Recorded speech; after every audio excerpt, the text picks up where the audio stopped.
February 17th. Let's have some Stoicism, shall we? Epictetus, Discourses. It is quite impossible to unite happiness with the yearning for what we don't have. Happiness has all that it wants, and resembling the well-fed, there shouldn't be hunger or thirst. I can relate to this one. I'm reading the Happiness Hypothesis right now by Jonathan Haidt. I'm really enjoying it, actually. And it discusses the metaphor of the elephant and the rider. And the elephant is the autonomic system that the body has been developing, evolving for thousands and thousands of years. The rider is the brain. Not the brain, it's all the brain, but not the limbic system, it's the prefrontal cortex.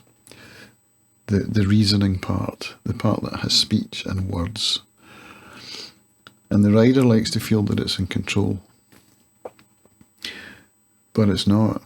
The autonomic system, which gives us these urges for shelter, heat, light, food, drink. All of that stuff. So what's that got to do with this?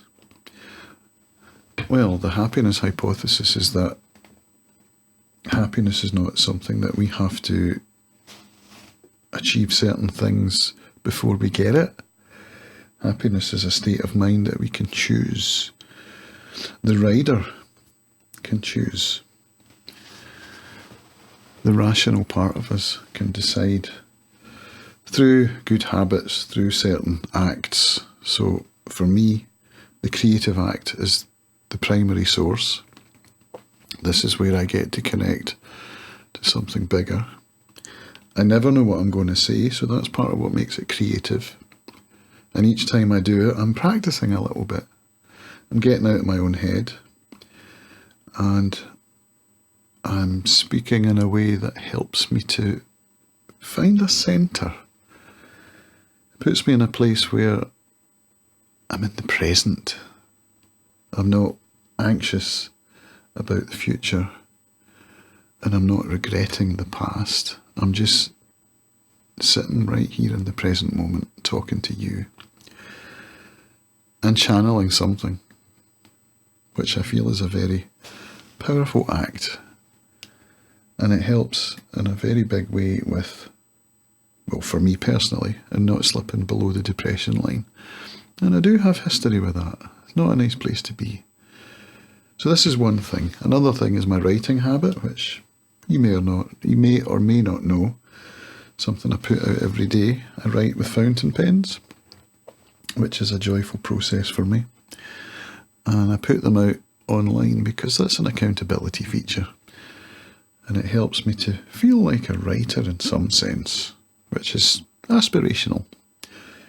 But again, it's another moment where I'm in the present each morning when I pick up that pen, sit with my cup of coffee, live stream it sometimes.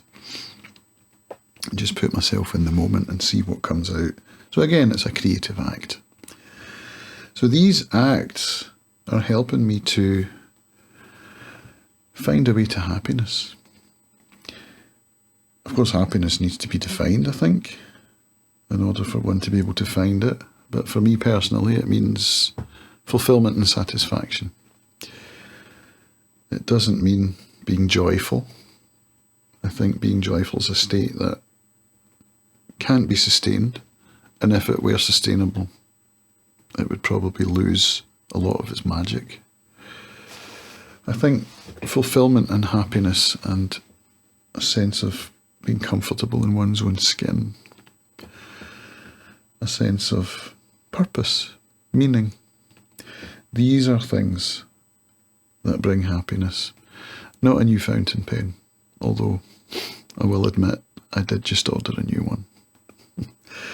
I'm fallible, I'm human. Of course I have desires for things I don't have, and I believe that they're going to make me happy, and I get excited for them, and I wait for them, and then they come, and they get delivered, and then I open it, and then life is back to how it was. And I know this to be true. And yet, I keep ordering new stuff thinking it might bring me more happiness. Which is daft, because I've got all these fountain pens here. Look at this wallet. Many's in there. 6? 7? 7. Like, why would you need another one? I don't.